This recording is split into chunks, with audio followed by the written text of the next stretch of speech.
We got to talk about Jay-Z. The GOAT. The GOAT. Getting falsely accused. Feels very different. Jay-Z. Because as much as Puff Daddy has been part of our consciousness throughout our lives, nobody ever really cared that much. You know, like you respect him. You see what he's done in the industry and in the music game, and you got to take your hats off. You know, you promoted some tequila or whatever. You did a great job with that. That's awesome too.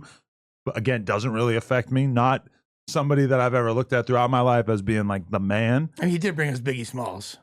Did bring us Biggie, Mace, handful of other people. A lot of their careers though, like never really blossomed. You know, if Biggie had a 15-year career, maybe I would have felt more of a fondness for Diddy. But those two albums are more impactful than most 15-year careers. For sure, but you can't. Hard to compare that to Jay-Z, who himself had like arguably one of the best hip-hop careers of all time.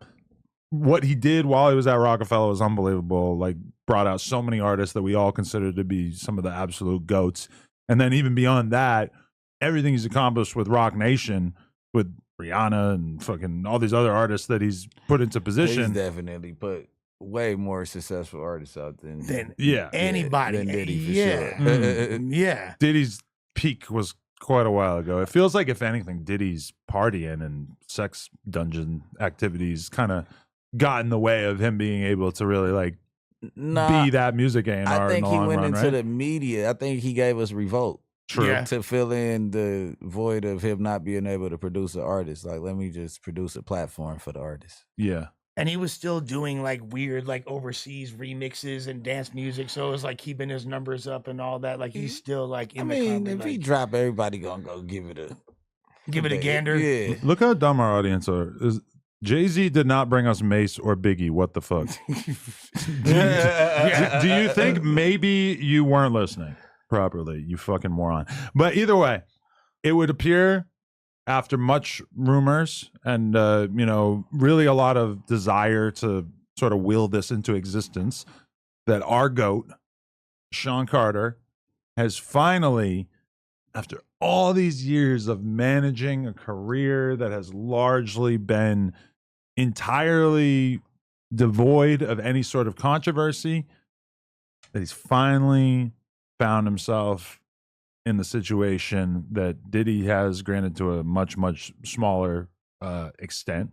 But there's a lawyer from Texas, last name Busby. Busby. Sounds like a villain, right? Seething opportunist. Seething. Okay, but to be fair, our man Mo, Lawyers for Workers, called Mr. Busby one of the most successful lawyers in our country's history. And the opportunistic. I've seen a lot of people saying that this guy's the real deal and that we should take this case very, very serious. And I've seen a lot of other people saying basically this is bullshit and this guy cannot be trusted. I don't know exactly where we land. Anything from 2000, you got to kind of just let it play out. Because it's like, we're not going to jump. It's one case. It's not a gang of people. Then it's like from the year 2000, like you've had 25 years, 24 years to sit on this, and you haven't. No, I'm just saying, you haven't tried to. Like, it's not like, okay, ever since it happened, the family's been predominant in trying to get these charges filed on Jay-Z. We've never seen them beating down the court's door and writing superior. You know what I mean? Like, out of nowhere, Jay-Z catch a case, and then, Diddy catches a case, and a couple months later, it's like, oh yeah, Jay was with him. Okay, the thing with Diddy versus Jay-Z that we currently know is that with Diddy is like, okay, you had the Cassie thing, and it looks like that's like an isolated incident. And then over the past few months, 6 months, whatever, we've seen like more and more accusations that make it like, okay, this isn't just one random person saying this. This is a whole lineage of different people over the years who've had complaints about this person. Now, granted, those same people could be financially motivated to come out against him, and they could be opportunistic, but it very much paints this picture of Diddy in the long run being somebody who has a fucked up sexual appetite and all kinds of weird stuff going on, involving his employees and making these freak offs happen and all this kind of stuff. And then on the other hand, granted, this accusation about Jay, when you read it sounds very bad, but it's the story of something that could have happened about 24 years ago and you don't really see anything else that would support it, even in terms it got of disproven already, though. how so. It got disproven. Literally, the nature of the okay. I'll break down exactly how. Okay. First of all, I disagree that Jay-Z hasn't. I wouldn't say his career's been marred in controversy by any means, and he's maintained a pretty clean image. But he's had his fair share of issues. That's cool, but he has been kicking it with Diddy for all of these years straight. So if beyond that, I'm this saying shit is what's going on behind closed doors now. But you can kick it with Diddy behind him and not be involved in the sex part of Diddy's what life. I'm saying is, if you at a party and some kids is getting smacked in the other room, like getting mishandled in the other room, like hold on, nigga, you kind of if you keep on seeing teenagers walk by into a room. Yeah, and then he always fade away into that room if all it's that. a teenager. But you just always see, and you still coming back, nigga. 20 years of it. Did either one of 30. y'all read the indictment?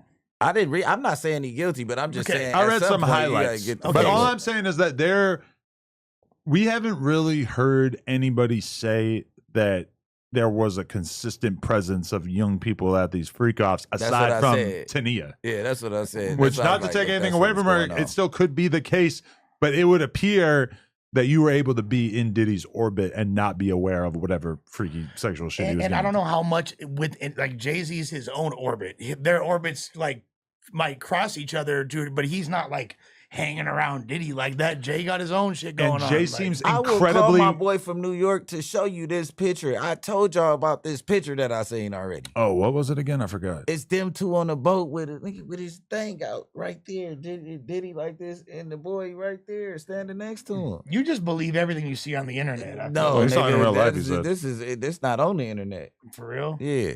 I mean, I hope that's not true. But either way, Jay-Z seems so risk adverse. I've noticed this with him for the past 20 years or so, is that yes, when I was in high school, aka like before the Black Album, you would see Jay getting caught up in like weird, situations and stuff. But it seemed like around the time that he cut himself off from Dame Dash, he decided, I'm not taking any more chances. I know what I want my public image to be, and I know what I want to be viewed as publicly. Yeah. And so I'm not putting myself in these situations anymore. And I think that was partially him getting rid of Dame Dash. I don't want to be in business with this fucking nutcase who I know is going to get me in trouble if I continue to be around him. And he basically used Dame to do a bunch of his dirty work for Niggas years. wasn't playing their day roles. Right. How to split ways, like is it Keiko? What do you say? Too much flossing. You feel me? Too much Sam Rothstein. But he was talking about Dame. Rap fans. But here's the thing though. Here's the thing. What album was that? That's Blueprint 3. Oh shit. Was it? Yeah, that's Lost Ones. Lost Ones. Is that Blueprint 3? I think. It wasn't on Black Album? Or is that Black Album? No, I think Lost Ones? I think it was on the Black Album. Might right? be. That might be it. Yeah. Chrisette Michelle on the hook. I thought it for some reason. Yeah. Kingdom Come. That's right. Also, that's after. Right. We're both right. To be totally honest, post Black Album, I've listened to very little newer Jay-Z. Like every artist is just a cutoff point. Me too. Blueprint Black 3 is Album is where it amazing. kind of American Gangster is amazing. He's had some. Didn't spend that much time with us, to be 444 is honest. amazing. Which one is Watch American the Throne's Gangster? amazing. 30's the new 20, nigga. I'm so hot I still. think that's this album. Oh yeah, this was kind of hot. Yeah. Kingdom Come.